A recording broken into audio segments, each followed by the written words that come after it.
ছেলেটার মতো পশু আল্লাহ দুনিয়াতে আর কে হতে পারে? এত নোংরা মানুষ আল্লাহ দুনিয়াতে আর কেউ নাই। এটা হলো সুদের সবচেয়ে নিকৃষ্টতম গুনাহ। কেউ যদি সুদ খায় তো সে যেন নিজের মাকে বিয়ে করে নেয়। আপনাদের সামনে সূরা নূহের 13 নম্বর আয়াত পড়ে শোনালাম। তর্জমাটা কি আর আমার আলোচনাটা হবে কি, এই ছোট্ট আয়াত দিলে প্রকাশ পেয়ে যাবে। আয়াতটা পড়েছি খুবই ছোট। এই ছোট আয়াতকে দেখে হয়তো মনে মনে ভাববো বা ভাববেন যে কম কথাতে শেষ হয়ে যাবে, কিন্তু না, আয়াতটা ছোট হতে গেল তার ভেতরে এক গাদা কথা লুকিয়ে রয়েছে। তো আয়াতটা পড়েছি কি, আবার বলছি, আল্লাহ তাআলা বলেন মা লাকুম লা তারজুনা লিল্লাহি ওয়াকারা। এর সোজা তর্জমা হলো এই, তোমাদের কি হয়েছে? তোমরা আল্লাহ তাআলার সম্মান করছো না কেন? তর্জমাটা শেষ হয়ে গেল। তোমাদের কি হয়েছে? তোমরা আল্লাহ রাব্বুল আলামিনের ইজ্জত করছো না কেন? এখন জিজ্ঞাসা প্রথমে আপনি আমাকে করবেন না আমি আপনাকে করব? আমরা আল্লাহর সম্মান করি না, এটাই তো আল্লাহ তাআলা বললেন যে তোমরা আল্লাহর সম্মান কেন করো না? কে আমরা আল্লাহর সম্মান করি না? এখানে যদি একটা একটা করে লোককে জিজ্ঞেস করি তো সবাই বলবে হ্যাঁ আল্লাহর সম্মান করি, হ্যাঁ আল্লাহর সম্মান করি, আমি আল্লাহর ইজ্জত করি। কিন্তু বাস্তব যখন দেখতে যাবেন, বাস্তবটা যখন আমি দেখতে যাব, তখন আসল চিত্রটা ফুটে উঠবে আমাদের সামনে যে হ্যাঁ আমরা আল্লাহর সম্মান করি না করি না। কি করলে আল্লাহর সম্মান করা হবে? আল্লাহ রাব্বুল আলামিন কি আমরা আমাদের বাড়িতে পাবো যে উনি আমাদের বাড়ি আসবেন, ওনার নামে হাই ফাই খাবার তৈরি করে আল্লাহ তাআলার সামনে পেশ করব? উনি তো খানা খান না। ওনাকে কি আমরা আমাদের মেহমান খানাতে, বৈঠক খানাতে দেখতে পেয়ে ওনার নামে কি পেট্রোলের গ্লাসে বর্ণতে করে পানি নিয়ে যাব? আর একটা সুন্দর তোয়াল দেব, দিয়ে বলবো আপনার পায়ে আমরা পানি ঢেলে দিচ্ছি আর পাটাকে আমরা ধুয়ে দিচ্ছি আর এই তোয়াল দিয়ে আপনার পাটাকে আমরা মুছিয়ে দিচ্ছি। আল্লাহ কি আমাদের বাড়িতে আসেন? তাহলে তার ইজ্জত আমরা কি করে করবো? পরে একটাই মাত্র জবাব হলো এই, আল্লাহর কথা আপনাকে শুনতে হবে, তাহলে আল্লাহর সম্মান করা হবে। আল্লাহর কথা যদি না শুনেন তাহলে আল্লাহকে আপনার ভুল আঙুল দেখা হবে। আপনি আল্লাহকে অবজ্ঞা করলেন, আল্লাহ রাব্বুল আলামিনকে অসম্মান করলেন, তার বিধানের প্রতি আপনি সমর্থন জ্ঞাপন না করে আপনি আল্লাহ তাআলার ইজ্জত রক্ষা করতে পারলেন না। এটাই হলো আল্লাহর ইজ্জত রক্ষা, আর এটাই হলো আল্লাহর ইজ্জতকে নষ্ট করা। এবার আপনাদের মূল্যায়ন করব এবং আমি আমার নিজেরও মূল্যায়ন করব। আল্লাহর সম্মান আমরা রক্ষা করি না, কি দিয়ে বুঝতে পারলেন মন্ত্রী সাহেব? তাহলে চলুন একটু ঘোরাতে যাই। আজ থেকে নিয়ে 1450 বছর আগে আমাদের মতোই মানুষগুলো তারা ছিল, কিন্তু তারা অন্যায়, অবিচারে, অনাচারে, জুলুমে, অত্যাচারে এতটাই ডুবে গেছিল যে তারা সেখান থেকে মুক্তি পাওয়ার জন্য ত্রাহি ত্রাহি করছিল। নারী সমাজ কান্না করছিল, পুরুষ সমাজ কান্না করছিল। আরবের ওই দেশটাতে শান্তি বলে কোনো জিনিস ছিল না। কেন ছিল না?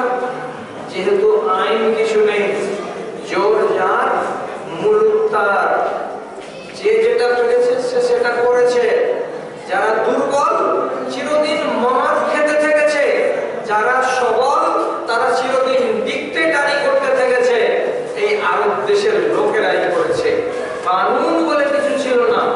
আল্লাহ রাব্বুল আলামিন রহম করলেন করে মানবতাকে বাঁচাবার জন্য তিনি একটা নবী পাঠালেন, সেই আখেরি নবী রাহমাতুল লিল আলামিন জনাবে মুহাম্মদুর রাসূলুল্লাহ সাল্লাল্লাহু আলাইহি ওয়াসাল্লাম। উনার মারফতে একটা করে কানুন এলো, আর কানুনটার প্রতি আল্লাহ রাব্বুল আলামিন বললেন সমর্থন জ্ঞাপন করো, তোমার দুঃখ আস্তে আস্তে বাড়ি থেকে পালিয়ে যাবে। একটা করে কানুন আসে আর তাদেরকে বলা হয় মেনে নাও, তোমার সমাজে সুখ আসবে, শান্তি আসবে। কি করে এলো, কি করে এলো না, আমি যদি লম্বা করে বলি অনেক সময়ের দরকার হবে, আমি ছোট ছোট করে বলছি, আপনি আমার সাথে শুধু হ্যাঁ আর না বলেন। কি হাদিসে লেখা আছে, কাতাবাল্লাহু আলা বানাতে আদম আল মাইজা, আল্লাহ রাব্বুল আলামিন আদমের বেটিদের কপালে মাসিক লিখে দিয়েছেন। মাসিক, মাসিক মানে ঋতু। এখানে আপনার আমার কোনো হাত নেই। নারীদের যদি মাসিক না হয় তো পেটে বাচ্চা আসবে না, এটা আলাদা বিষয়, আমি ওদিকে যাচ্ছি না। নবী বললেন আল্লাহ তাআলা আদমের বেটিদের কপালে মাসিক লিখে দিয়েছেন। বেটা ছেলে তোমাদের এখানে কোনো হাত নেই, কোনো দখল নেই।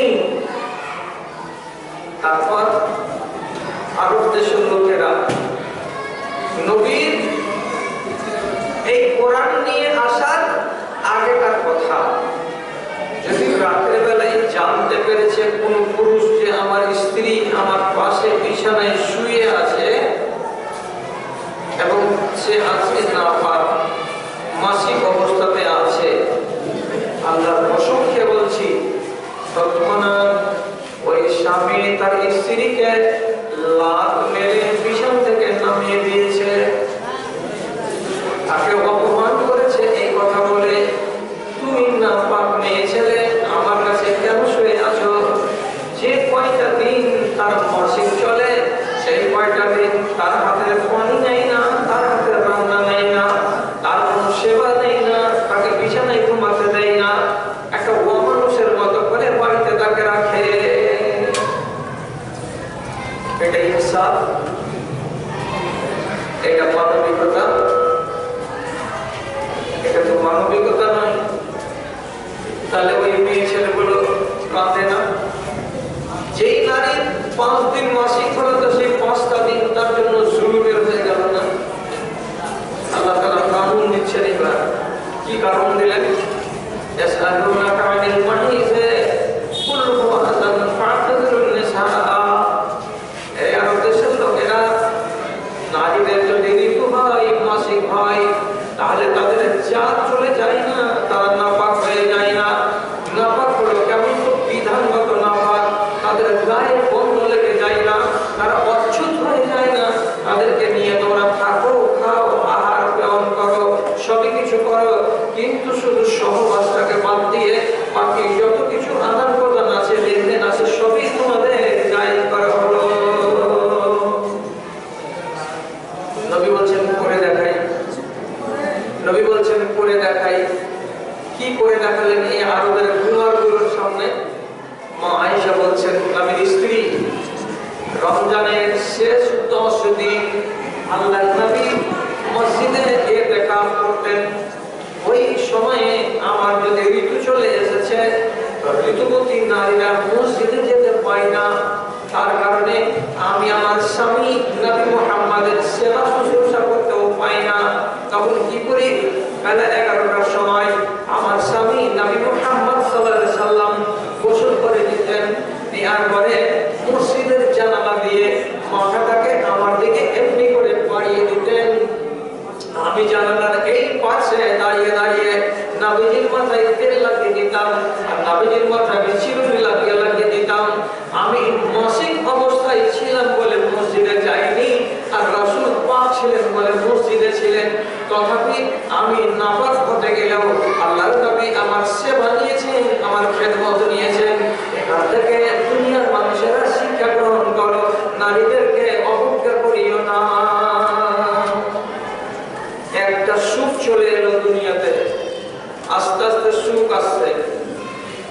সুখ একে একে আসছে। আর একটা বলছি দাঙ্গার কথা, কি এবার শুনে। নবীজি হিজরত করে মদিনা চলে গেছেন। জামাই বাবু হযরত আলীর দুটা উট আছে, নিজের গোয়াল ঘর নেই, উট দুটোকে বাঁধা। এক আনসারী লোকের বাড়ির পেছন দিকে উট দুটোকে বেঁধে রেখেছে। আর ওই বাড়িটাতে দুটা গায়িকা এবং দুটা মেয়ে ছেলে যারা নাচতে পারে, নাচছে, গান গাইছে। আর তাদের সামনে বসে আছে রাসূলের চাচা হামজা, যিনি পাকা একজন ঈমানদার আর একজন বড় শহীদ। প্রথমকার কথা বলছি এটা। তিনি বালিশে হেলান দিয়ে ওই নর্তকীদের নাচ দেখছেন, গান শুনছেন। গান চলতে চলতে হঠাৎ একটা নর্তকী গানের ছলে বলছে, তোমাকে বাহাদুরের বেটা বলে কখনই মেনে নেব যদি তুমি এক্ষুনি কোথা থেকে একটা উটকে জবে করে দিয়ে উটের পেটটাকে ফাঁক করে দিয়ে তার কলেজাকে আমাদের সামনে এনে দিতে পারো, তাহলে তোমাকে জানবো তুমি বীরের বেটা বীর। শুনলেন? বীরের বেটা বীর বলে তোমাকে জানবো যদি এক্ষুনি একটা উটের বুক ছিঁড়ে তার কলেজা এনে দেখাতে পারো। মদ পান করা অবস্থায় ছিলেন হযরতে হামজা। ওই হালাতে বাইরে এলেন, দেখলেন পিছন দিকে দুটো উট দাঁড়িয়ে আছে। এত বড় চাকু নিয়ে গিয়ে উটকে নহর করলেন। নহর মানে কি? উটের গলা কাটার আগে ওর সিনাতে একটা জায়গা আছে, ওই জায়গাটাতে যদি তাক করে আপনি চাকুটা ঘুরে দিতে পারেন তো খুব আরামে ঢুকে যাবে চাকুটা। আর যেমনি চাকুটা ঢুকে যাবে টেনে দেন, তর তর তর তর করে রক্ত ঝরতে লাগবে। আর রক্তটা যদি পড়ে যাবে যখনই 2 থেকে 5 লিটার, উটটা চুপচাপ বসে যাবে, তখনই ওকে আরামসে তার গলাটাকে কেটে দেওয়া যাবে। এটাকে বলে নহর। এইটা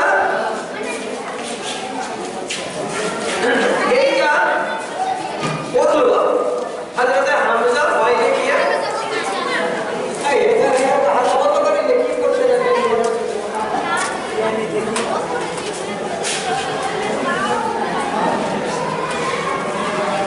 মহিলাদের যেটা আওয়াজ হচ্ছে না, মাঝমান একটু চেক করে দেখো তো ভাই, মহিলাদের ওখানে আওয়াজ হচ্ছে না কেন?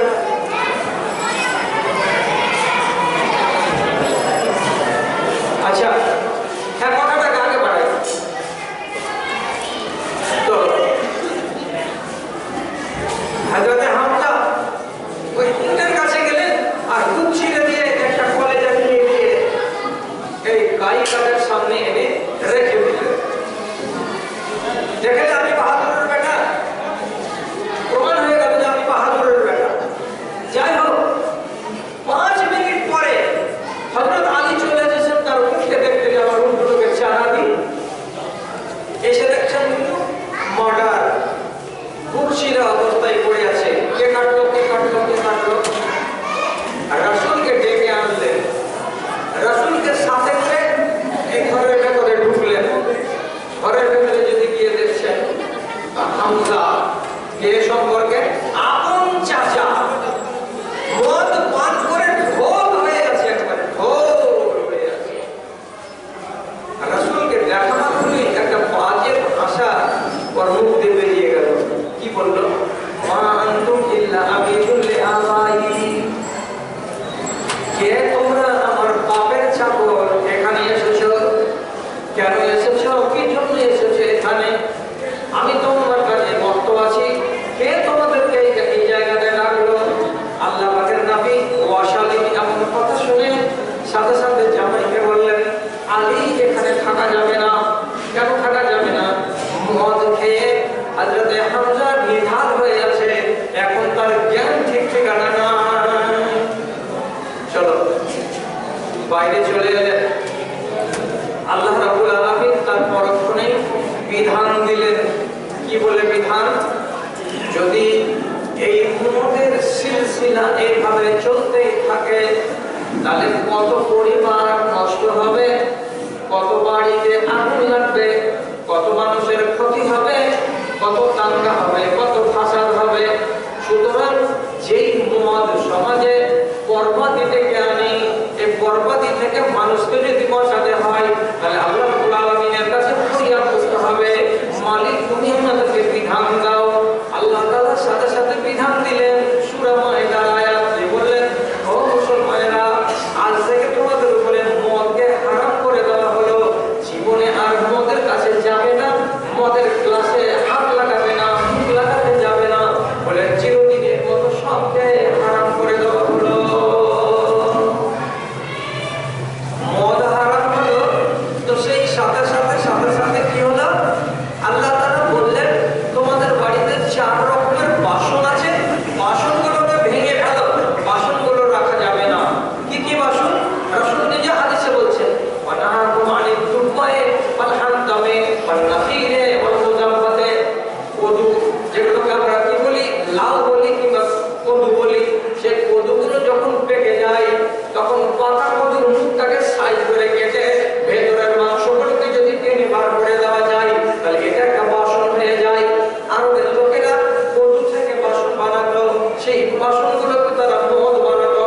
আল্লাহ রাব্বুল আলামিনের নবী বললেন, কদুর বাসনগুলোকে সব ভেঙে ফেলে দাও। কেন? এই বাসন থাকতে গেলে তোমাদের মনে পড়ে যাবে মদ বলে, না রাখে বাঁশ, না বাজে বাঁশরি, ভেঙে ফেলো। তারপরে খেজুরের গাছের গোড়া থেকে পুড়ে পুড়ে তৈরি করা বাসন ভেঙে ফেলে দাও। আলকাতরা লাগানো বাসন ভেঙে ফেলে দাও। পাথরের তৈরি করা কালো কালো জাম করা ভেঙে ফেলে দাও। এইগুলো রাখা চলবে না, কারণ এইগুলো তো তোমরা মদ খাতে, মদ বানাবে, মদের নাম গন্ধ থাকবে না বলে আল্লাহ রাব্বুল আলামিন এই বিধানটা লিখে দিলেন, সবকে ভেঙে শেষ করে দাও। একটা সুখ এলো দেশে, একটা সুখ এলো। এর আগে বলেছিলাম একটা সুখ, ওখানে একটা সুখ এলো, এখানে একটা সুখ এলো। তারপরে আবার বলছি আর একটা সুখ। কি সুখ?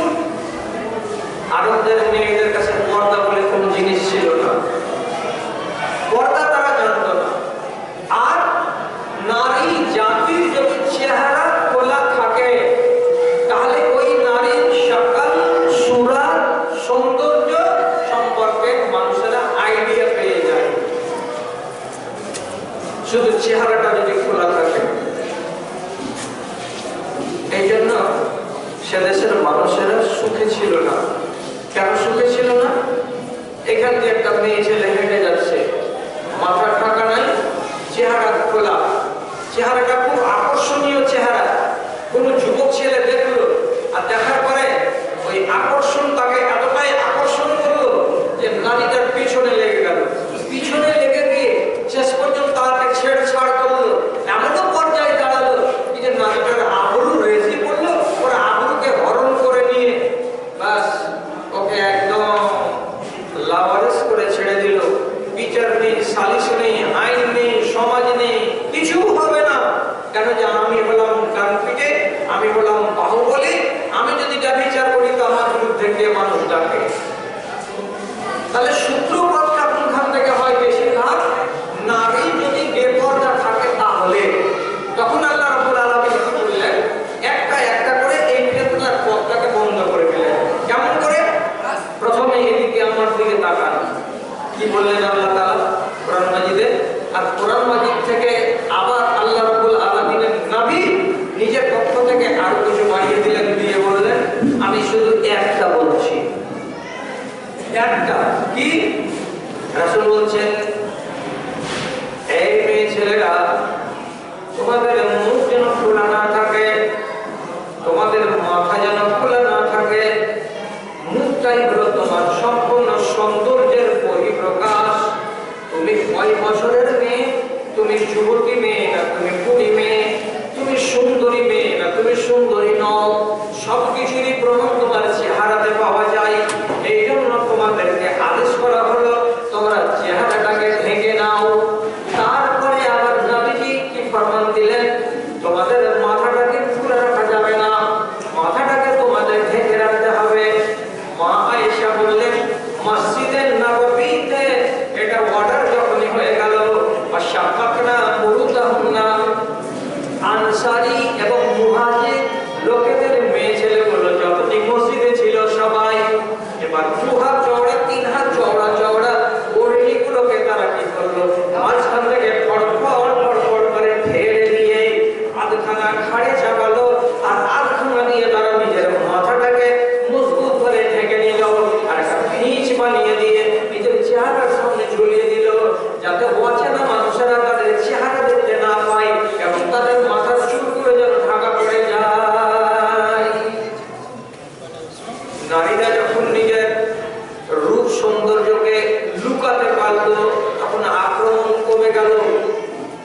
আর সেই সাথে সাথে আল্লাহ তাআলা আবার একটা বিধান দিয়ে বললেন, এই মানুষেরা,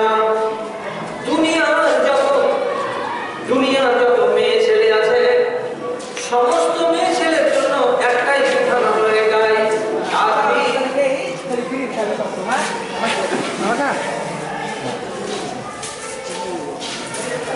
তাকে একবার নজর দিয়ে তাকাও, শুধু পরিচিতির জন্য। দ্বিতীয়বার কোন নারীর দিকে নজর তুলে তাকা যাবে না। তুমি কি কোরআন মানো? বলে হ্যাঁ মানি। তুমি কি আল্লাহকে বিশ্বাস করো? হ্যাঁ বলি। তুমি কি নবীকে বিশ্বাস করো? হ্যাঁ বলি। তাহলে আসমান থেকে যেগুলো বিধান নাযিল হচ্ছে সেগুলোকে তোমাকে অক্ষরে অক্ষরে মেনে নিতে হবে।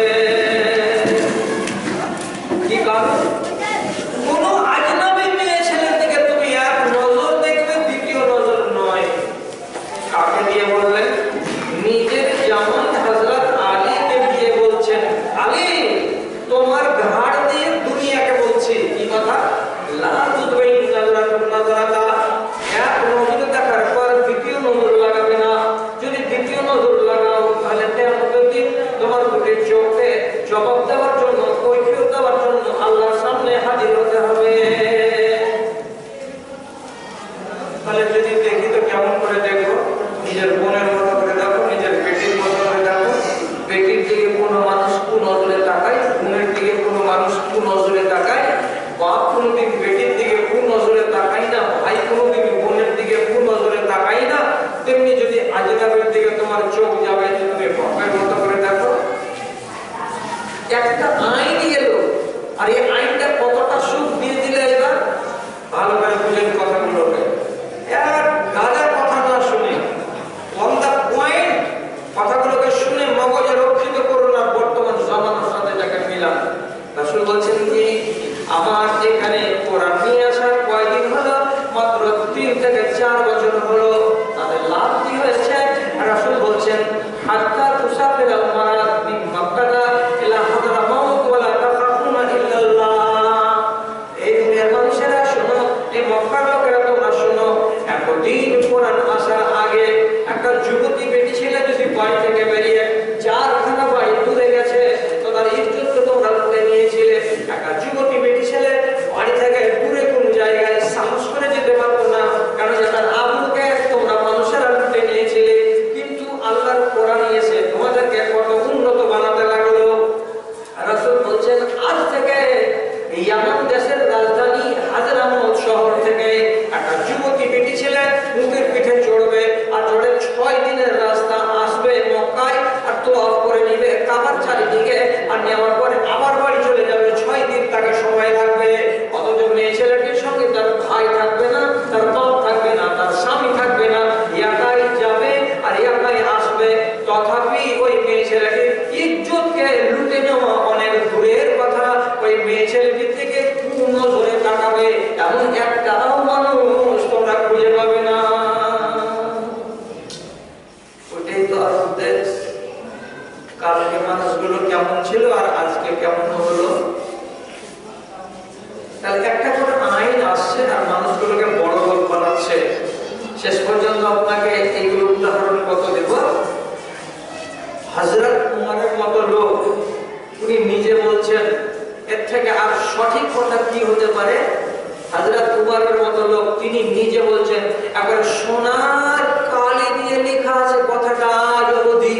যারা আলেম তারা হয় স্বচক্ষে দেখেছেন, আর না হয় তারা পড়েছেন, আর না হয় তারা শুনেছেন। তিনি কি লিখেছেন, কি বলেছেন? কুন্না আযাল্লা কওমিন আযাল্লাহু বিল ইসলাম। উমর বলছেন, আমরা ছিলাম ছোট লোকের বাচ্চা, আমরা ছিলাম নোংরা জাতি, আমরা ছিলাম অসভ্য, আমরা ছিলাম বর্বর, আমরা ছিলাম নরম। আমাদের মতো ছোট লোক দুনিয়াতে আর কেউ ছিল না। কেন ছোট লোক আমরা ছিলাম? বাপ মরে গেছে, বাপের বাড়িওয়ালিকে আমাদের লোকেরা বাইরে যেতে দেয়নি, আমরা বাপের বাড়িওয়ালিকে বিয়ে করে নিয়েছিলাম। আমরা এত ছোট লোকের বাচ্চা। আমাদের দেশে কোনো মানুষকে যদি কবর দেওয়া হয়েছে, তাহলে কবরকে যদি যোগানদারি না করা যায়, তো রাতের বেলায় মরা মানুষের গা থেকে 8 মিটার কাপড়কে চুরি করে নিয়ে মাইয়াকে নাঙ্গা করে কবরে ফেলে দিয়ে চলে এসেছে। কারা? আমার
করতে বলা হয়েছে, অথবা মাঠে যদি চলে যাবেন তো কত দূরে যাবেন? সহিহ হাদিসে লেখা আছে কি কত দূর চলে যেতে হবে, যত দূর পর্যন্ত চলে গেলে এইখানকার মানুষ তুমি যখন কাপড়টা উঠিয়ে বসবে পিশাবে বা পায়খানাতে, তখন তোমার ইজ্জত আবরু যেন দেখে বুঝতে না পারে, এত দূর যাও। সহিহ হাদিস। তাহলে মানুষের ইজ্জতের এত দাম। এইবার এই মুসলমান বড় লোক না ছোট লোক একটু পরীক্ষা করে দেখেন তো, সকালবেলায় যদি কোথাও দেখে থাকেন যে কলকাতা থেকে স্টেট বাস ছেড়েছে আর ফজরের টাইম যখন হয়েছে সব প্যাসেঞ্জার বলছে একটু সাইডে লাগান, পিশাব করবো। সকাল হলে সবাইকে পিশাব করা লাগে। বাসটাকে এক সাইডে করে প্যাসেঞ্জারকে নামাচ্ছে, প্যাসেঞ্জার আর পিশাব করছে। যত দেখবেন গ্যার মুসলমান সারিবদ্ধভাবে দাঁড়িয়ে দাঁড়িয়ে নিজের ইজ্জতকে খুলে দিয়ে, ফুল প্যান্টের বোতাম খুলে দিয়ে নিজের লিঙ্গটাকে বের করে দাঁড়িয়ে দাঁড়িয়ে পিশাব করছে। একজন আরেকজনের দিকে দেখছে, বেশি দূরে দাঁড়াই না, এখানে তো ও, ওখানে তো ও, ওখানে সারিবদ্ধভাবে দাঁড়িয়ে আছে।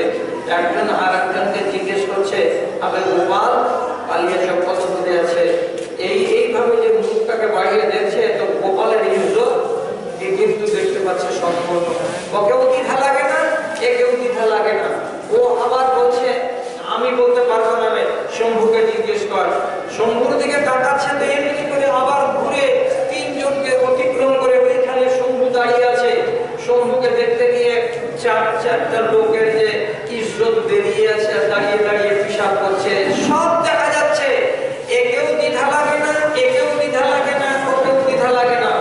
তাহলে ওর কাছে লুকাবার আর কোন জিনিস আছে? কিছু না।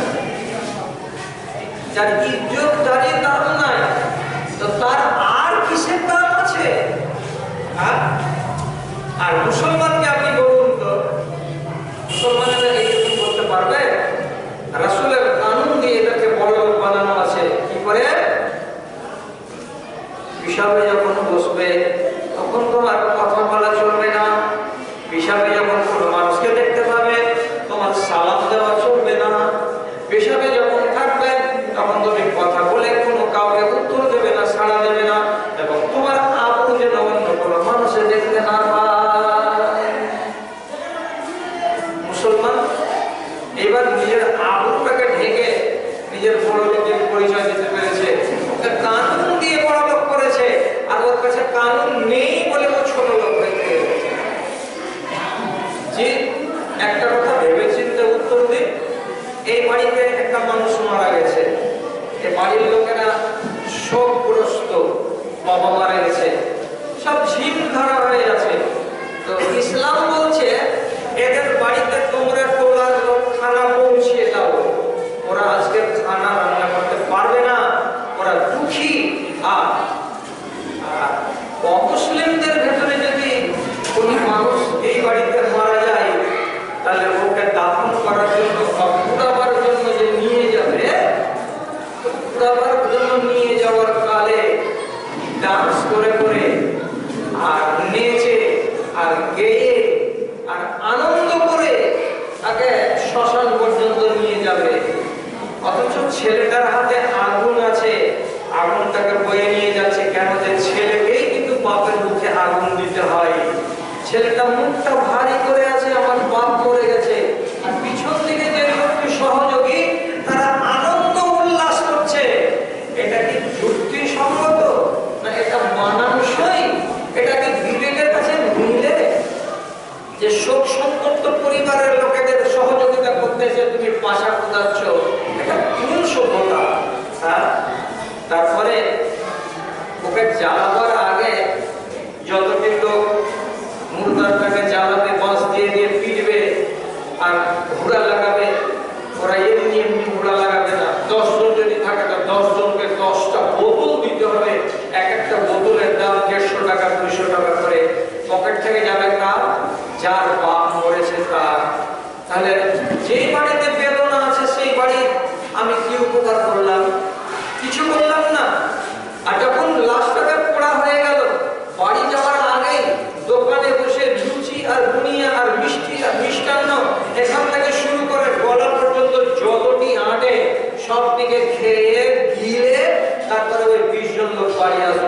কি সর্বনাশা নিয়ম। তাহলে একে বড় লোক করলো কে? আল্লাহর কোরআন। আর অন্যরা ছোট লোক হয়ে গেল কেন? তার কাছে বিধিবিধান নেই বলে। আপনি একটা কথা কি বুঝতে পারবেন, যে ঘরের ভেতরে বাঁধন বেশি থাকবে, ধরুন 500টা বাঁধন আছে, একটা আপনার 20 হাতের চালা ঘরে 500টা বাঁধন দিয়েছেন, আর আমি একটা ঘর বানিয়েছি ওই 20 হাতের 4 চালা, ওতে আমি 300টা বাঁধন দিয়েছি। তাহলে কার ঘরটা বেশি শক্তিশালী হলো, মজবুত হলো? এটা কি বুঝার কথা? যার ঘরের বাঁধন বেশি হবে তার চালা দিয়ে পানি কম পড়বে, আর আমার চালাতে যদি 300টা বাঁধন লাগাই তাহলে অল্প বৃষ্টি হতে গেল জায়গা জায়গা ঘরের মধ্য দিয়ে পানি ছুঁয়ে ছুঁয়ে ভেতরে পড়বে। রাতের বেলায় আপনাকে বিছানা সামলাতে হতে পারে, বলতে সর্বে আলোর মা এখন উপর দিয়ে পানি পড়ছে। কেন পানি পড়ে? বাঁধন কম, তার কারণে পানি পড়ে।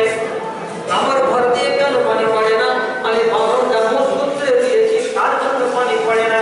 মুসলমানকে ১,৫০০টা কানুন দিয়ে, ১,৫০০টা আয়াত দিয়ে, কোরআন মাজিদে ৬,৬৬৬টি আয়াত আছে, তার ভেতরে ১,৫০০টি আয়াত হলো শুধু বাঁধন, শুধু বাঁধন, শুধু বাঁধন। আপনাকে বড় লোক বানাবার জন্য এই যে বাঁধন দেওয়া হয়েছে, যাতে মুসলমান যতদিন বাঁচবে ইজ্জতওয়ালা হয়ে বাঁচবে, লাটের বেটা হয়ে বাঁচবে এবং সম্ভ্রান্ত জাতি হয়ে বাঁচবে। প্রশ্ন, এই কোরআন আপনাকে বড় লোক করেছিল, সেই কোরআন আপনাদের সবারই বাড়িতে আছে ঠিক, কিন্তু আজকের মুসলমান কয়টা কি বড় লোক? আজকে দুনিয়াতে যত মুসলমান আছে সেই মুসলমানগুলো কি কুমারের কথা অনুযায়ী আমরা বড় লোক? যদি বলে হ্যাঁ বড় লোক, তাহলে মায়ানমারের 21 লক্ষ মুসলমান বেঘর হয়ে বাংলাদেশের মাটিতে সামিয়ানার তলাতে আছে কেন?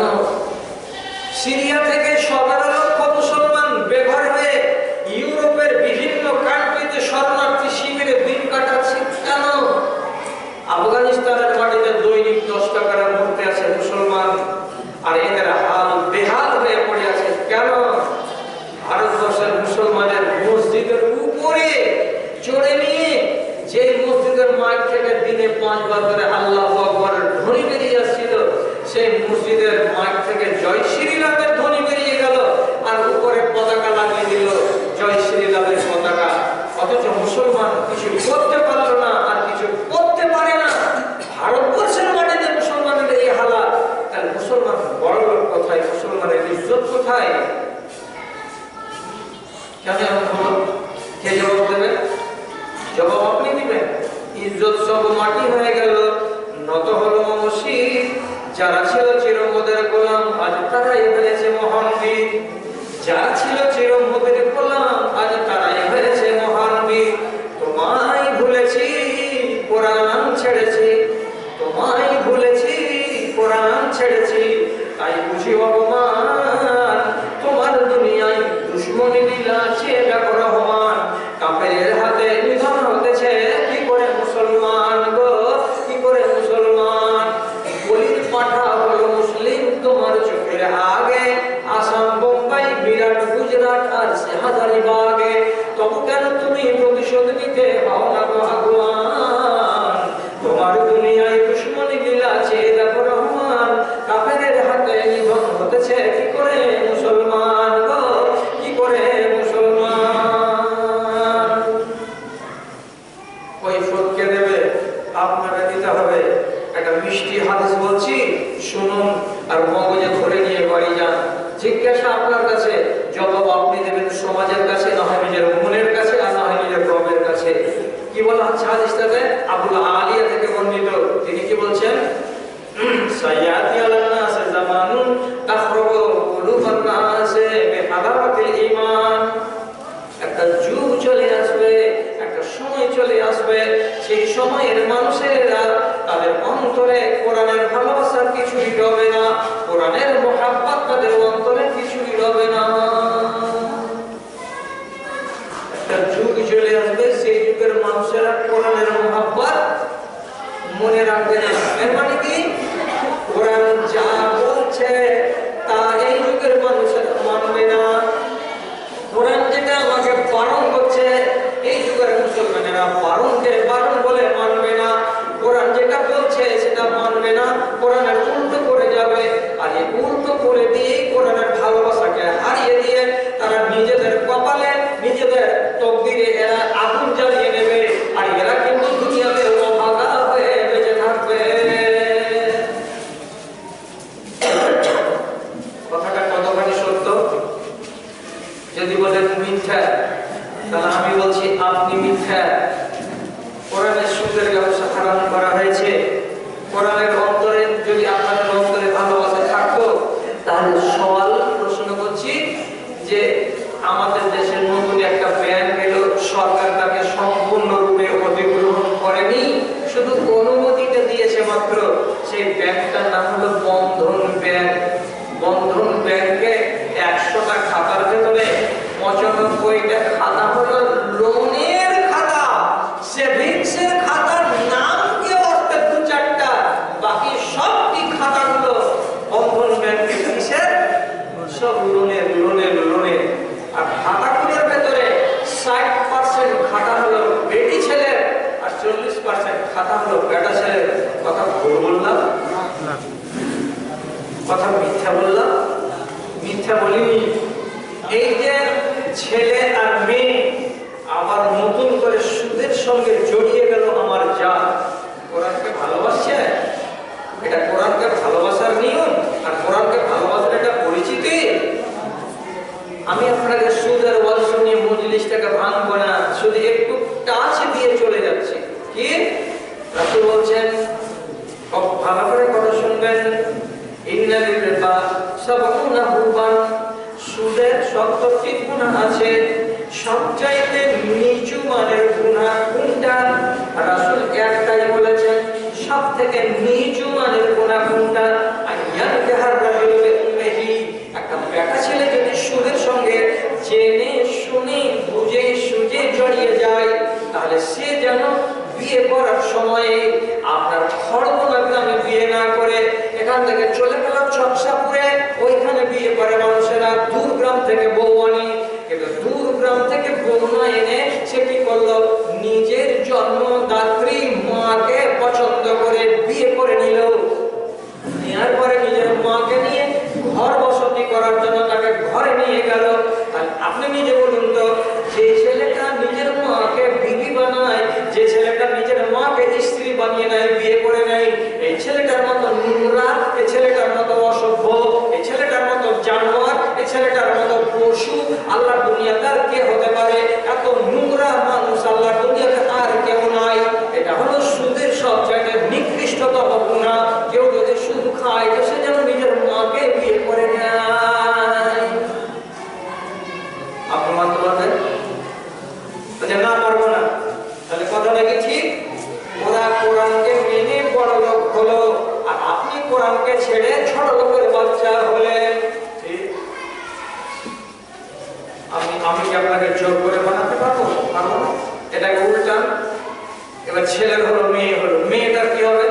কোনো মেয়ে যদি সুদের সঙ্গে জড়িয়ে যায়, তাহলে সেই মেয়ে ছেলেটির যখন বিয়ে করার বয়স হলো, অন্য গ্রামের কোনো যুবক ছেলেকে বিয়ে না করে সে নিজের বাপকেই স্বামী হিসাবে বরণ করে নিল আর নিয়ে বাপকে সাথে করে নিয়ে ঘরে গেল শারীরিক সম্পর্ক কায়েম করার জন্য। তাহলে আপনি বলুন তো, এই মেয়েটার মতো আল্লাহর দুনিয়াতে আর নোংরা মেয়ে কে হতে পারে? আর এত অসভ্য মেয়ে কে হতে পারে? এত ছোট লোক, এত ন্যাংটা বেটি ছেলে কে হতে পারে যে সে নিজের বাপকে স্বামী বলে বরণ করে নিতে পারে? আর মানে কি, কোন নারী যদি সুদের সঙ্গে জড়িয়ে যায় তো সে কেমন হলো? সে যেন নিজের বাপকে বিয়ে করে নিল। আমি আয়াতটি পড়েছিলাম সূরা ইউনূসের 13 নম্বর আয়াত। কি আয়াতটা পড়েছিলাম? মা লাকুম লা তারজুনা লিল্লাহি ওয়া কারা। কি হলো তোমাদের? আল্লাহর ইজ্জত করে কেন তোমরা করো না? আল্লাহর সম্মান তোমরা কেন করো না? যারা এই আইনকে বুড়ো আমল দেখায় তারা আল্লাহর সম্মান করে ছেড়ে দিয়ে যারা মদ খায় তারা আল্লাহর আইনকে সম্মান করে না। আর আপনি মনে মনে ভাবছেন শুধু বোতলে ঠিকই খুলে গ্লাসে ঢেলে এই করে গটগট করে যারা পান করে তারাই মদখোর, আর তারাই আল্লাহর অনুশাসনে ধরা পড়বে, এটা আপনার মন বলছে। কিন্তু হাদিসের যেটা পরিভাষা, মানুষের মগজকে যে খারাপ করবে সেই হলো নেশা। মানুষের মগজের মিটারকে উল্টো দিকে যে ঘোরাতে পারবে তারই নাম নেশা। তাহলে শুধু কি বোতলটার নাম নেশা হলো? আপনি কি আমার সঙ্গে একবার হ্যাঁ হ্যাঁ বলতে পারবেন, দু তিনবার না না বলবেন, যেটা আপনাকে ভালো লাগে বলেন। যারা জীবনে কোনোদিন মুখে দেয়নি এমন জিনিস, এমন একটা লোককে দিয়ে আপনি যদি ওর হাতে এই যে হাত পচলাগুলো যাকে খৈনি বলা হয়, এক ডোজ দিয়ে দেন, আর দিয়ে বলেন এটাকে ঠোঁটের তলে বা এই দাঁতের পাশে দিয়ে চেপে রাখো 2-3 মিনিট। তো যদি দেয় তো 5 মিনিট পরে আর চোখের সামনে শরীরটা চুল ফুটতে লাগবে, কি দিয়েছিস বলবেন, থামতে পারবে? এটার নাম নেশা। কোন বাপজি জীবনে কোন নেশা করেনি, এই বাপজিকে যে আপনি একবার বলেন হাত পাতালো আর ঘোড়া মার্কা একটা শিশি থেকে ঢেলে মাজন দিলেন, আর দিয়ে ওকে বললেন এমনি করে নেও, একবার এইদিকে দুচাপন দাও আর আরেকবার এইদিকে দুচাপন দাও, থুতু খেলিও না, 1.5 মিনিটে দাঁড়াও। এর নাম কি? ভুল যদি কোনো বাবাজি করে যে জীবনে কোনো নেশাতে হাত লাগাইনি, মুখ লাগাইনি, তাকে একবার এদিকে এক চাপন এদিকে এক চাপন দিয়ে ওটা 2 মিনিট ওখানে খাড়া করে রাখবেন। 3 মিনিট আসবে না, তার আগেই ওইখানেই বসে যাবে, আর বসে গিয়ে সাথে সাথে শুয়ে যাবে, আর বাবার মতো বকতে বকতে বলবে আমার বাড়ি পৌঁছে দাও, আমার বাঁচবো না,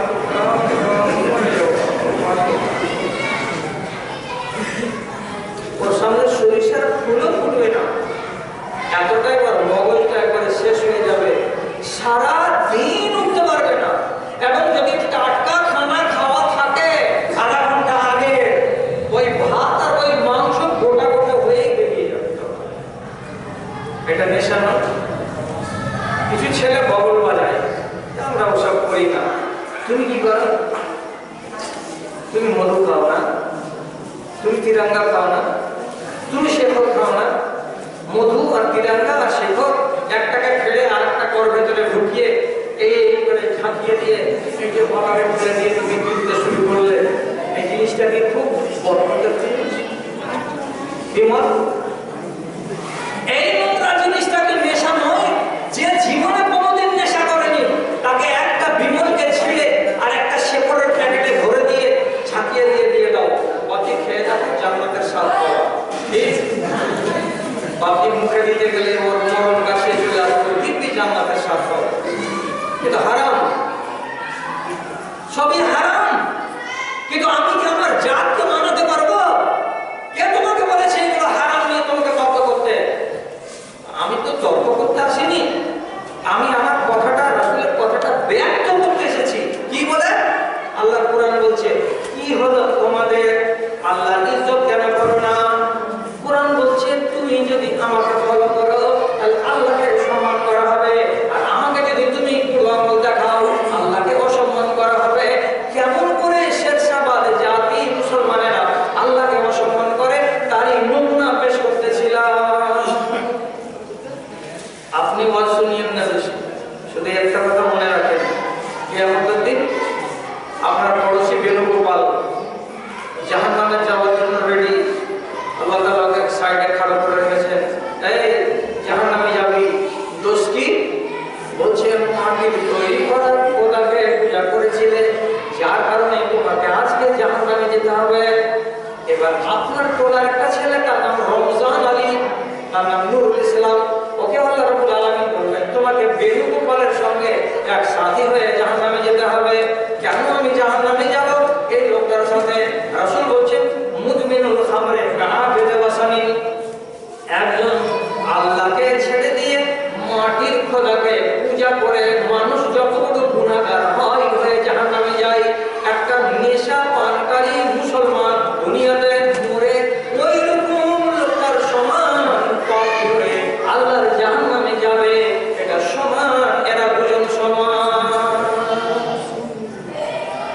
কোথায় গেছো যা, কোথায় গেছো আমার বিরাদারি ছিল,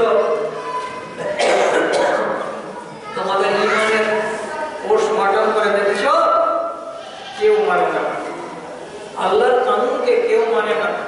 মা আয়েশাকে জিজ্ঞেস করেছিল একজন লোক, আল্লাহ রাসূলের চরিত্র কেমন বলুন তো, ওইভাবে আমরা আমাদের চরিত্রটাকে গঠন করব।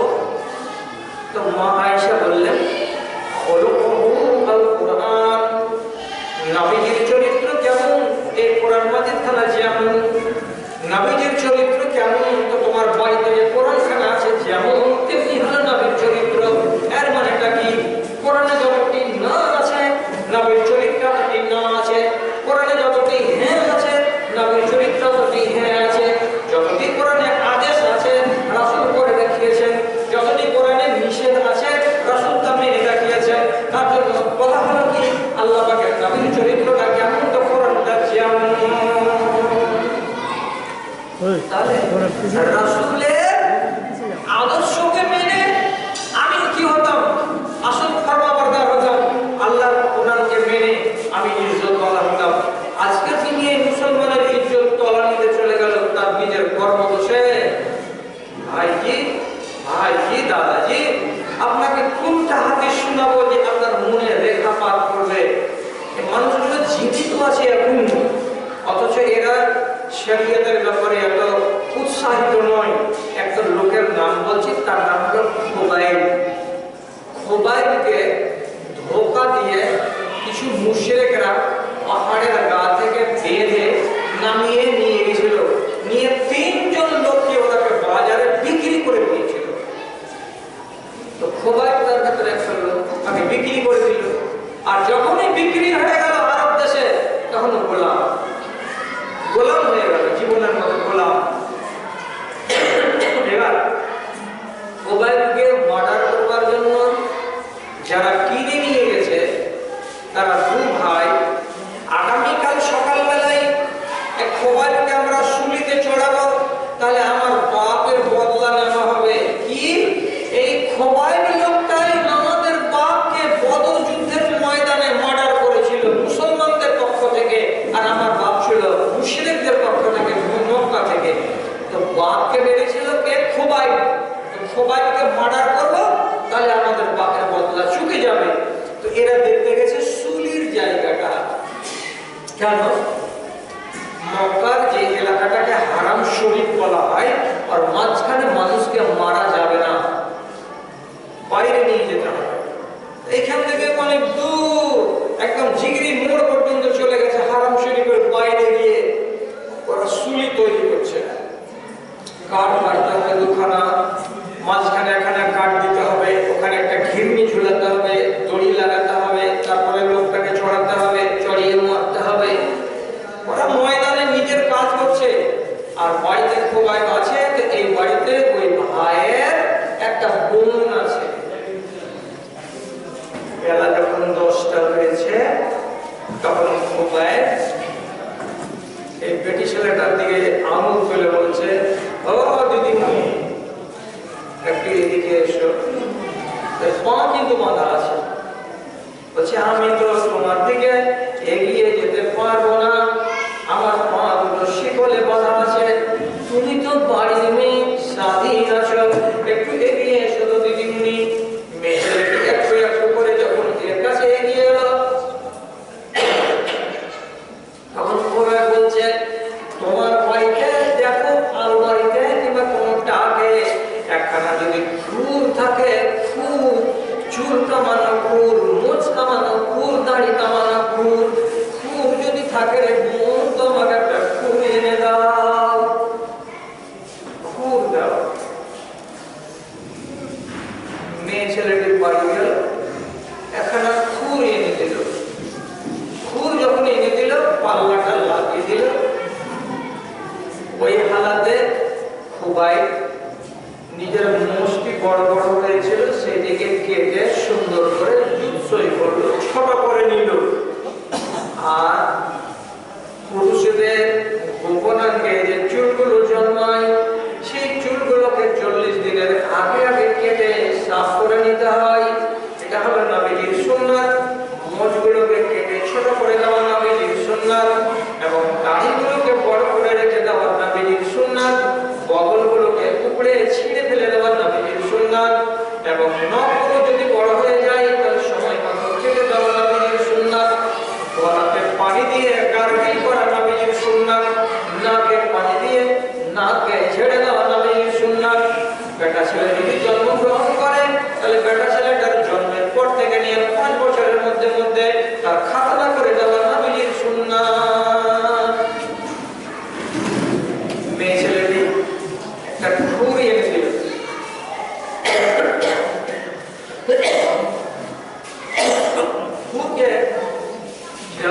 করে মোষটাকে কেটে ছোট করে নিল, যৌনাঙ্গের চুলকে কেটে ছোট করে নিল, নেয়ার পরে ফুলটা পার্শ্বে রাখা আছে।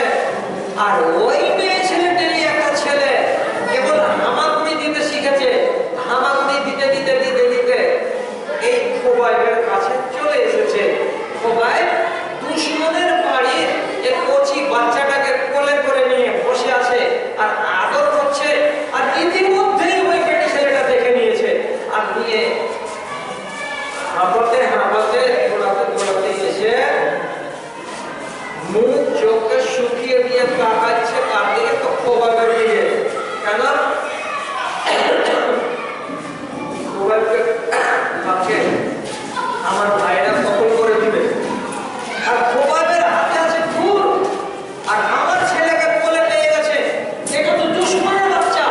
এখন যদি আমার বাচ্চার গলাতে ফুল চালিয়ে দিয়ে ছেলেটাকে মেরে শেষ করে দেয়, কে আটকায়? কে আটকায়? এই ভয়ে মেয়ে ছেলেকে মুখ শুকিয়ে দিয়ে পাশে এসে খাড়া হয়ে আছে। খোবাইব বলছে, বাবু তোমার মুখ শুকনো কেন? তুমি মনে মনে ভাবছো যে তোমার বাচ্চাকে আমি কেটে দিব, দিয়ে বদলা নিব?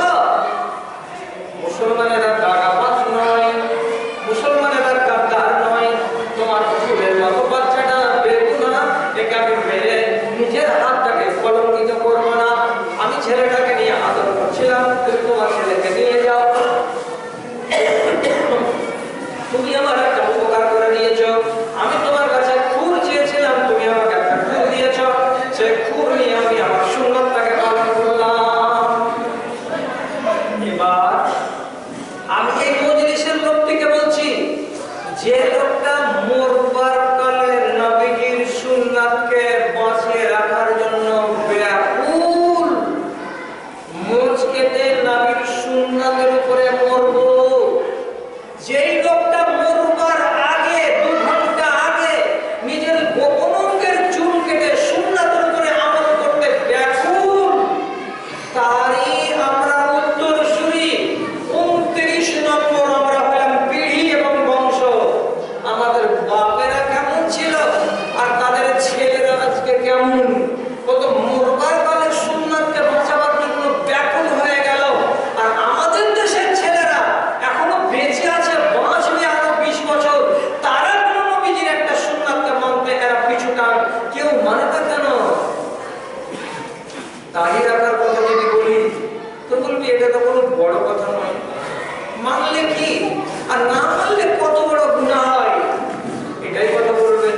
কত যুবক ছেলে বলবে বিয়ে করার আগে যদি দাড়ি রাখি তাহলে পরে ভালো জায়গাতে ডিস্টার্ব হওয়া যাবে না। তো তুমি কি বলতে চাইছো? যারা দাড়ি রেখেছে তারা সব ছোট লোকের বাচ্চা, আর তুমি দাড়ি রাখনি বলে তুমি কি নিজেকে বলতে চাইছো যে তুমি বড় লোকের বাচ্চা?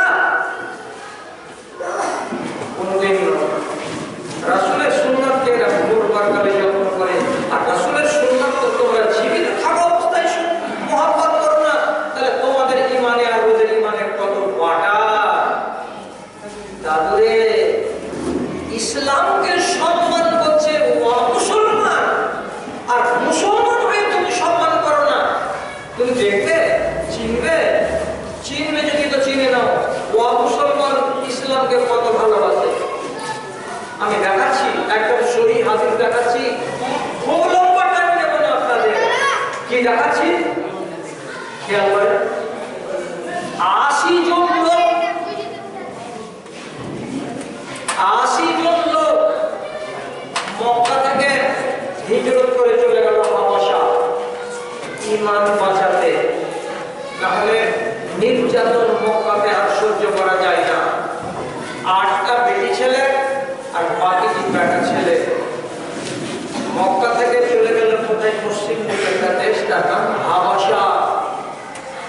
সেখানে গেছে, কোনগুলো দিক হয়নি, মক্কা থেকে 3 জন লোক তাড়া করে চলে গেছে এখানে। যে বলছে নাগাসি বাদশাকে, আপনি আমাদের এলাকার এই বেয়াদা লোক কয়টাকে আমাদের হাতে তুলে দেন, আমরা ভাই নিয়ে যাব। আর নাগাসি বাদশাকে আবার ক্যাবিনেটকে ঘুষ দেওয়ার জন্য 1 বস্তা আতরের শিশি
কথা শুনে নিয়েছে, নিয়ে আপনার ধর্ম থেকে দূরে হয়ে গেছে। তো বাড়ি নিয়ে যাবো, হাতে তুলে দেন আর পিলারে বেঁধে এদেরকে সাইজ করবে। নাজাশী বাদশাহ কাফের, তখন কাফের, ও বলছে ওদের মুখের দুটা কথা না শুনে তোমাদের হাতে তুলে দেবো না। তো মুসলমানদের মধ্যে থেকে একটা লোককে ডেকে নিয়ে আসলো, তার নাম হলো কি জাফর। সামনে এলো, জাফরকে নাজাশী বাদশাহ ডেকে বলছে, আচ্ছা তোমরা যে নবীর ধর্মকে মেনেছো ও কি বলে আমাকে একটু বলো তো। আর জাফর মুসলমান বলছে, জাফর কি বলছে যে আমাদেরকে নবী কি বলছেন শুনবেন। এবার বলতে শুনবেন, আমাদেরকে নবী বলেছেন চুরি করিও না, মদ খেও না, মেয়ে ছেলেকে জিন্দায় দফন করে দিও না, কাউরি মালকে ছিনতাই করো না, মাটির খোদার ইবাদত করো না, মানো, মিথ্যা কথা বলিও না। এই কথাগুলো বলছেন নাজাশী। তখন বলছে এগুলো কথাগুলো সবই ভালো, হ্যাঁ একটাও তো মুক্ত কথা নয়। সাথে সাথে এই আমর বিনে আস মুশরিকদের প্রতিনিধি, ও তখন বলছে নিজের দুটার সঙ্গীকে, আরে নাজাশী বাদশা তো জাফরের কথা শুনে তো ওরই দিকেই হয়ে গেল, আমাদের তো কথা মানবে না আর লোকগুলোকে তো ফিরিয়ে দিবে না। তাহলে এক কাজ করো, নতুন কৌশল করো। কি নতুন কৌশল? নাজাশী হলো খ্রিস্টান, খ্রিস্টান মানে কি ঈসা নবীকে মানবে বলা। তাহলে একটা কথা কি নতুন বানালো, নাজাশীকে এবার বলছে আমর বিনে আস, হুজুর এই যে লোকটি আছে না, এরা ভালো মানুষ নয়, এরা ঈসা নবীকে সম্মান করে না। যে ঈসা নবীকে আপনারা মানেন সেই ঈসা নবীকে মানে না, অপমান করে। তখন নাজাশী বাদশা বলছে, এই ঈসা নবী সম্বন্ধে তোমাদের মতামতটা কি?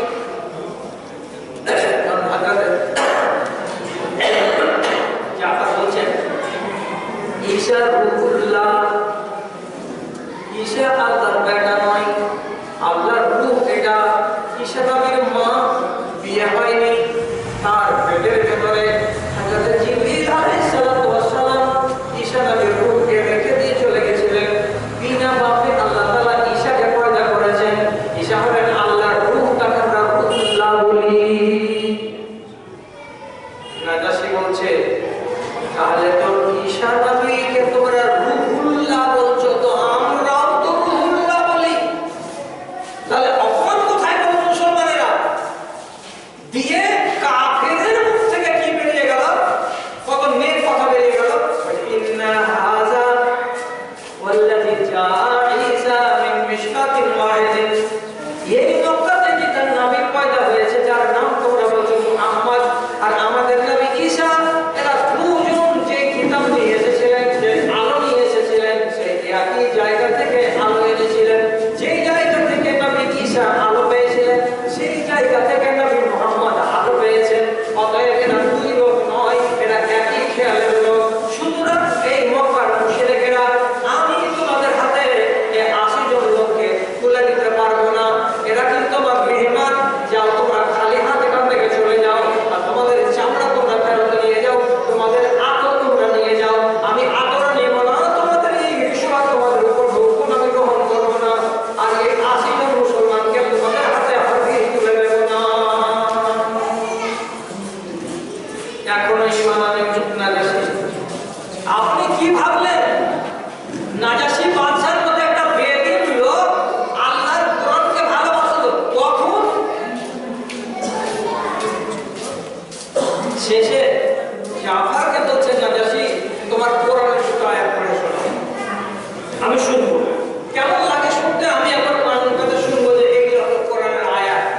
তখন জাফর বললেন কি, ঈসা নবীর সম্বন্ধে এবং অন্য নবীর সম্বন্ধে কথা যেগুলোতে আছে, মারিয়াম সূরার গোড়ার 4টা আয়াতকে সুর দিয়ে পড়লেন। কি আছে গোড়াটাতে? কাফ হা ইয়া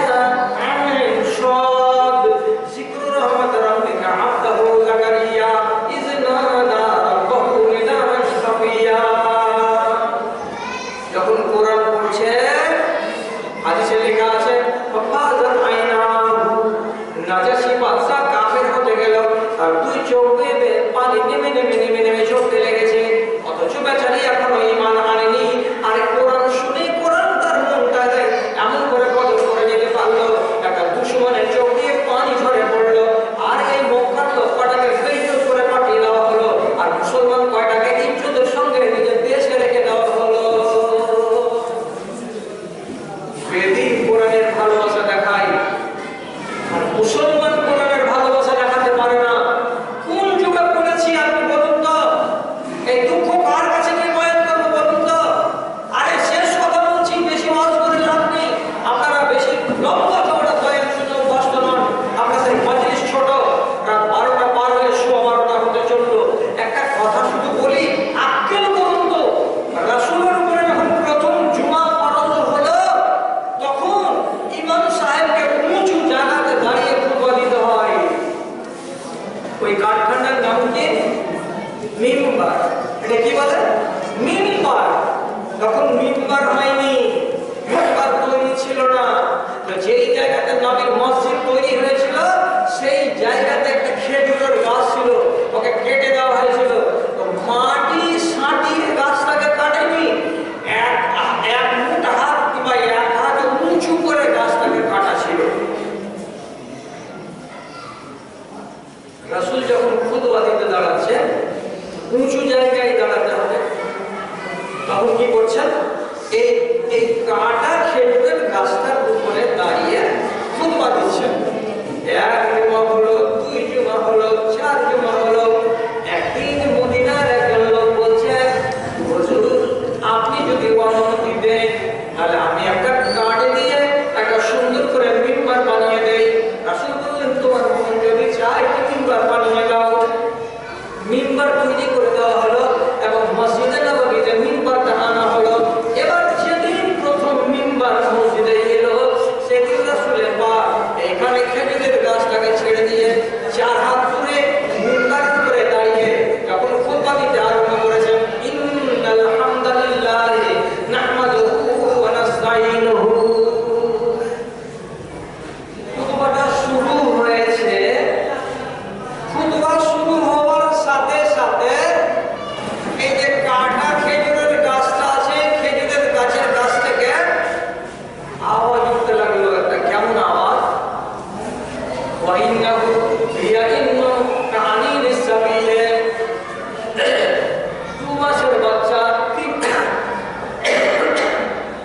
3 মাসের বাচ্চা, তাকে খিদা লাগতে গেলে মার কাছে দুধ পাওয়ার জন্য যেমন হুম হুম হুম হুম হুম হুম করে কাঁদে, জোরে জোরে চিৎকার করে নয়, গুন গুন গুন গুন গুন গুন করে যেমন ছেলেরা কাঁদে, ওই রকম করে খেজুরের গাছটা থেকে গুন গুন গুন গুন করে কান্নার আওয়াজ আসতে লাগলো। সাহাবায়ে কেরাম দাঁড়িয়ে দেখছেন, পানে দেখছেন, আগে দেখছেন, পেছনে দেখছেন, কে ছেলে এনেছো বলে করে। তাও বলে তো ছেলে দেখতে পাওয়া যায় না, কেউ তো বাচ্চা কোলে করে নামাজ পড়তে আসেনি। কার বাচ্চা কাঁদছে, কার বাচ্চা কাঁদছে, বারবার দেখেও কোনো ছেলেকে এখন পাওয়া গেল না। শেষের বেলায় নবীজি জানতে পেরে নিয়েছেন কে এখানে নামাজ পড়ে।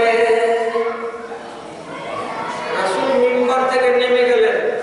নেমে যাওয়ার পরে এই কাঠটা, যে কাটা ছিল গাছ, এই গাছটার কাছে বসে গেলেন। আর যাওয়ার পরে কানা ইয়ামসাহু আলা জাসাদিহি, রাসূল ওর পিঠটাতে, ওর ঘাড়টাতে আর ওর বদনটাতে আস্তে আস্তে করে এমনি করে বুলিয়ে বুলিয়ে হাত দিচ্ছেন। আর দিয়ে বলছেন, এই খেজুরের গাছ, চুপে যাও, চুপে যাও, চুপে যাও, কান্না করিও না। এখন এটা মিম্বার, এটা হলো সুন্নাত। এই সুন্নাতের উপরে আমল করতে গিয়ে তোমার উপরে আমার পা রাখা হলো না, আর আমার থেকে তুমি জুদা হয়ে গেছো বলে আমি তোমার থেকে দূরে সরে গেছি বলে তুমি আমাকে না পেয়ে কান্না শুরু করে দিয়েছো। আর কাঁদিও না, আর কাঁদিও না। আমি নবী মুহাম্মদ তোমাকে হাত বুলিয়ে বলছি, তুমি চুপ করে যাও, তুমি চুপ করে যাও।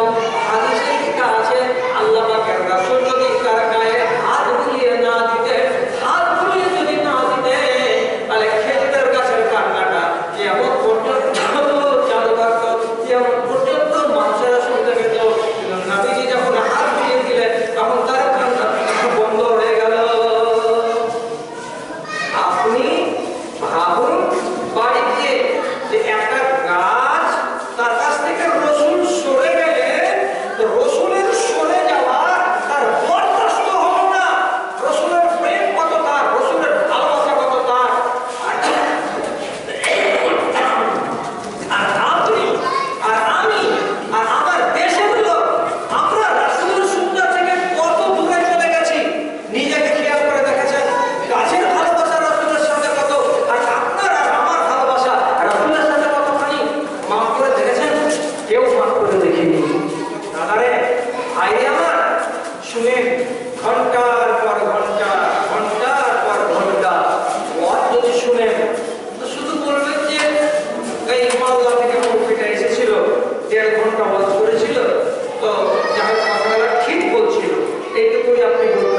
আর বলে শেষ করে দেবে। এটা কামনা আমি করি না। আমি কামনা করি কি আপনার কাছ থেকে যে আপনি যে কথাগুলোকে শুনলেন সেই কথাগুলোর প্রতি কতখানি আপনি সম্মতি জ্ঞাপন করতে পারছেন, সেই দিকে আপনি এগিয়ে আসছেন কিনা তা দেখা। নিজেকে বদল করুন এবং আল্লাহর রাসূলের কথা অনুযায়ী নিজের জীবনটাকে গত করে আপনি আপনার মাত্র 60 বছরের জীবনটাকে যদি গত করতে পারেন তাহলে আপনার আগামী জীবনটা কামিয়াব। কত বাজবে? উম্মতে মুহাম্মাদের বয়স কত? হাদিসে লেখা আছে 60 থেকে 70 বছর। 60 থেকে 70 বছর। তো একবারে শেষ কথাটা শুনেন, রাসূল বলে দিয়েছেন দুইটা মানুষকে দেখতে গেলে আল্লাহর রাগ চড়ে যায়। কে? এক যে নারী তার স্বামীর রূপ সৌন্দর্যকে বয়ান না করে অন্য কোন স্বামীকে দেখে তাকে পছন্দ লাগলো আর বাড়ি এসে অন্য স্বামীর সৌন্দর্যের বয়ান করে উমুকের বেটাটা উমুকের স্বামীটা কত সুন্দর দিক না, আর মুখ আর গঠন আর গায়ের রং কত আল্লাহ সুন্দর করেছে। যে নিজের স্বামীর সৌন্দর্যকে বাদ দিয়ে পর পুরুষের সৌন্দর্যকে বেড়ায়, এই নারীর উপরে আল্লাহ রাব্বুল আলামিন প্রভূত হয়ে যান।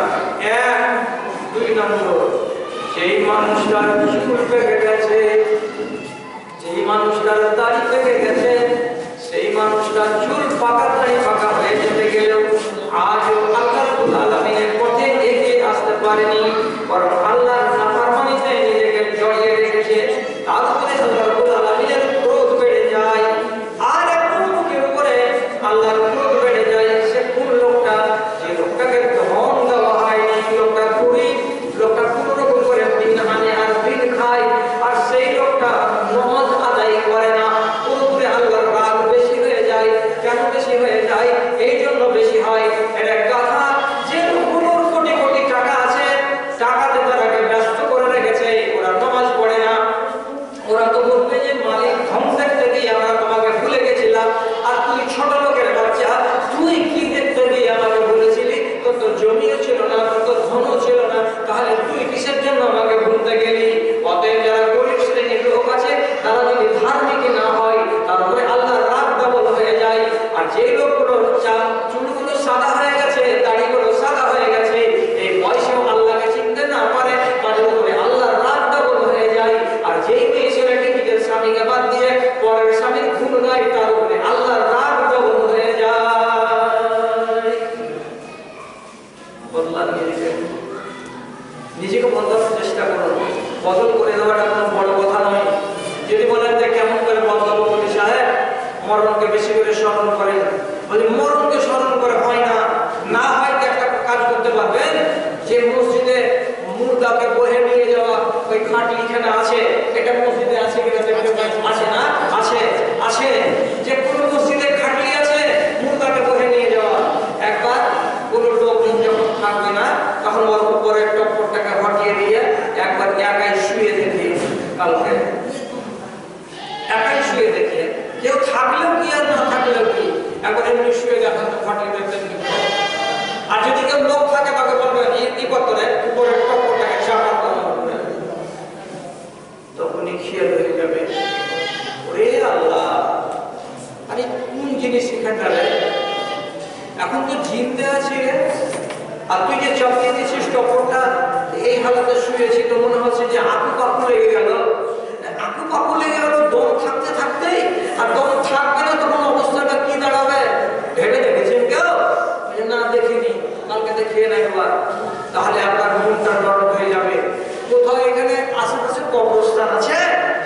যদি বলেন হ্যাঁ আছে, যান কবরস্থানে। কবরস্থানে গিয়ে কিছু মরা, কিছু পুরানা কবরকে দেখেন আর কিছু টাটকা কবরকে দেখেন। পুরানো কবরের কাছে যে খালি 2-3টা প্রশ্ন করেন, কি এটা কার কবর? শহীদুদ্দিন হাজির কবর।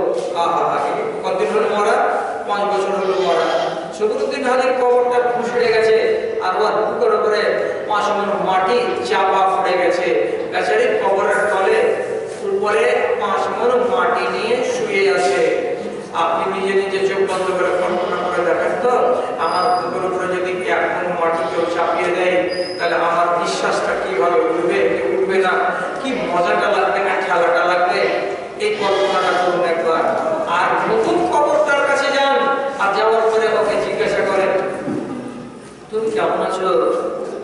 তোমার কবরটাকে এমনি করে ঘেরে রেখেছে, তোমার কবরে তো ঘাস বেরিয়ে গেল।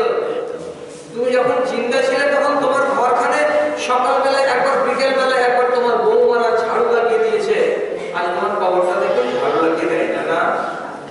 তুমি ভিতরে কি হালাতে আছো জানতে পারি না। তাহলে জিন্দা কবরকে দেখে কিছু সওয়াল করুন, আর পুরানা কবরকে দেখে কিছু প্রশ্ন করুন। আর যদি আপনার বাপের মরে যাওয়া বাপের কোন জিনিস বাড়িতে থাকে, ব্যবহার করা লাঠি অথবা তার হাতের ঘড়ি কিংবা তার পায়ের জুতা কিংবা তার গায়ের শাল যদি কিছু থাকে, একবার করে মাঝে মাঝে বের করে করে দেখিয়ে এই শালটা কার? আমার বাপের। বাপ কই? বাপ কবরে। এই ঘরখানা আমার বাপ পেয়েছিল তার বাপের কাছ থেকে, আমার দাদার। দাদা কই? কবরে গেছে। তোমার বয়স কত? আমার বয়স এখন 58 বছর। তাহলে তোমার কবরে যেতে কতদিন দেরি আছে? 60 যদি পার করো তো আর 5 বছর বাকি আছে।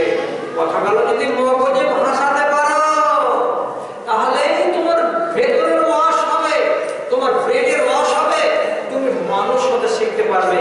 আর যদি সবসময় শান্তামিতে আর সবসময় এয়ারফোন লাগিয়ে দিয়ে শুধু এয়ারফোন মোবাইলের কাছে মেতে থাকো, তাহলে দুনিয়াতে ডুবে যেতে গেলে আখেরাত তোমার হাত ছাড়া হয়ে যাবে। তুমি দুনিয়াতেও নাকাম, তুমি আখেরাতেও নাকাম।